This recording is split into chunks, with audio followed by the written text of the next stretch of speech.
दोस्तों आज अपन इस वीडियो में मीशो के बारे में बात करेंगे। मीशो पे सेलर सोचते हैं कि मीशो पे मैक्सिमम कितने ऑर्डर्स तक आ सकते हैं।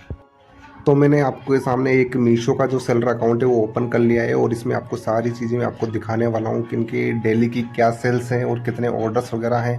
तो आपके सामने सारी चीज़ें अभी 1 to 1 दिखाने वाला हूँ। तो सबसे पहले अपन इनके लास्ट 7 डेज की जो सेल है डे बाई डे कितनी है वो आप यहाँ पे देख सकते हो प्रॉपर ग्राफ के थ्रू। दोस्तों आप सोच रहे हो कि इतनी सेल ये पॉसिबल है? हाँ बिल्कुल ये पॉसिबल है बिकॉज क्योंकि ये बिल्कुल भी एडिटेबल नहीं है। ये सारी चीज़ें जो मैं आपको अकाउंट ओपन करके आपके सामने रिफ्रेश करके दिखाया हूँ और यहाँ पे आप इनके व्यूज़ देख सकते हो डेली के। और आज के इनके 112 ऑर्डर हैं और इनकी टोटल आउटस्टैंडिंग जो पेमेंट दिखा रही है वो यहाँ पे देख लीजिए आप। इसके लिए अब सबसे पहले अपन बात करते हैं कि कितने ऑर्डर्स आ सकते हैं। तो ऑर्डर्स की यहाँ पे कोई लिमिट नहीं है, आपके ऊपर डिपेंड करता है कि आप कितने ऑर्डर्स यहाँ पे गेन कर सकते हो।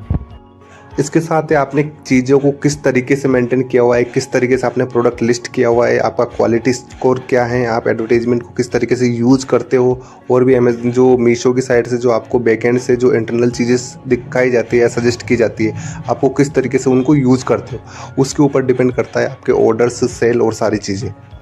दोस्तों थोड़ा सा पर्सनल है पर मैं आपको यहाँ पे इनके प्रोडक्ट्स भी दिखा रहा हूँ कि किस तरीके से इनके प्रोडक्ट है और मैक्सिमम कौन से प्रोडक्ट ऐसे हैं जिनके ज़्यादा ऑर्डर्स आ रहे हैं। तो यहाँ पे सबसे पहले होम पेज पे मैं आपको जिस तरीके से मैंने सारा ग्राफ दिखा दिया है कि क्या सेल आती है इनकी। आज जैसे आज की सेल है जो 47,000 प्लस है, जो कि एक दिन की सेल है। इसके अलावा अपन यहाँ पे कैटलॉग में बात कर देते हैं। कैटलॉग जो इन्वेंट्री किस तरीके से इन्होंने क्या क्या प्रोडक्ट लिस्ट किए हुए हैं और इन्वेंट्री के अंदर अपन को कौन सी चीज़ों का ध्यान रखना है। कि आपको सबसे पहली चीज़ जो यहाँ पे एक नोटिस करने वाली चीज़ है कि इनका आउट ऑफ स्टॉक जो दिखा रहे हैं सिर्फ फॉर लिस्टिंग का दिखा रहा है या फॉर कैटलॉग का दिखा रहा है। तो आपको ये आउट ऑफ स्टॉक का जो रेशो है या इसका परसेंटेज है बहुत ही लो रखना है या फिर इसको अवॉइड करना है। बिकॉज आप जितने ज़्यादा इस चीज़ को अवॉइड करोगे उतने आपके सेल के चांसेस बहुत हाई बन जाते हैं। सेकंड चीज़ आपको प्रोडक्ट की जो मेन इमेज है या प्रोडक्ट की जो इमेजेस हैं उसको हाई क्वालिटी रखना है। ऐसा नहीं आपने कैसे भी उठा के या कैसे भी क्लिक करके फ़ोन से क्लिक करके आपने ऐसे कर दिया। अगर प्रोडक्ट आपका क्लोथिंग एसेसरीज से रिलेटेड है तो आपको उस केस में श्योर करना है कि आपका जो प्रोडक्ट की जो मेन इमेज हो उसमें मॉडल सूट होना ही चाहिए। अदरवाइज़ आप कॉम्पिटिशन में कॉम्पीट ही नहीं कर पाओगे।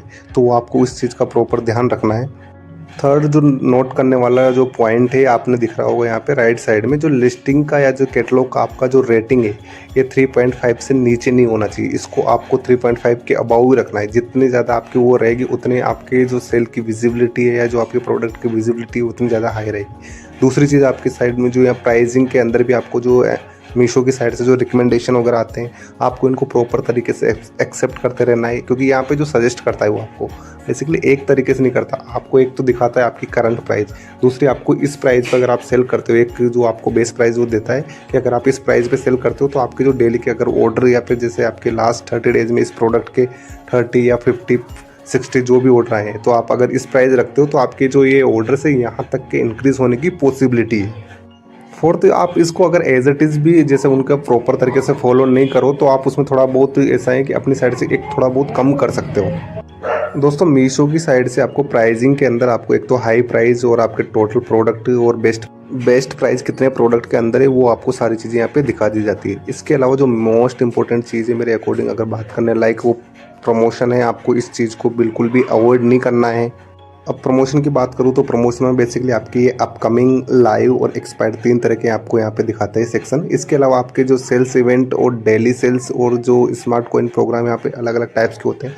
तो आपको इसमें कंटिन्यू बेसिस पे आपको अगर जब भी इस तरह के कोई इवेंट आते हैं आप इसको रेगुलर बेसिस पे चेक कर सकते हो। और जब भी इस तरह के कोई सेल पार्टिसिपेशन वगैरह का तो आप उसमें ज़रूर पार्टिसिपेट कीजिए बिकॉज उससे भी आपकी सेल जो कि काफ़ी ज़्यादा ग्रोथ होने के चांसेस बढ़ जाते हैं। आप इस अकाउंट में देख सकते हो इन्होंने सारे जो प्रोग्राम हैं या जो सभी तरह के जो इवेंट है जिसमें इन्होंने पार्टिसिपेट किया हुआ है। अब इसके अलावा जो सबसे इम्पोर्टेंट चीज़ है जिसको आपको बिल्कुल ध्यान रखना ही रखना है तो वो है quality dashboard. Quality dashboard basically होता क्या है कि आपके जो अकाउंट की हेल्थ वाला पार्ट होता है। आपकी जो इसकी रेटिंग है वो कभी भी 3.5, आपको ये 3.5 वाला जो रेटिंग रेशियो है इसको बिल्कुल नोट डाउन कर लेना है कि किसी भी चाहे प्रोडक्ट की हो और आपके ओवरऑल चाहे अकाउंट की परफॉर्मेंस हो, इसको 3.5 से नीचे नहीं रखना है। अदरवाइज़ आपके अकाउंट को मीशो कभी भी डीएक्टिवेट कर सकता है। ये बिल्कुल, जी हाँ दोस्तों, मैं बिल्कुल सही बोल रहा हूँ कि अगर आप इसको इग्नोर करोगे तो आपका अकाउंट और जो आपका अमाउंट है सभी पूरी तरीके से होल्ड हो जाएगा और आपका बिजनेस एक तरीके से ठप हो जाएगा। तो आप इस चीज़ को बिल्कुल भी इग्नोर नहीं करना।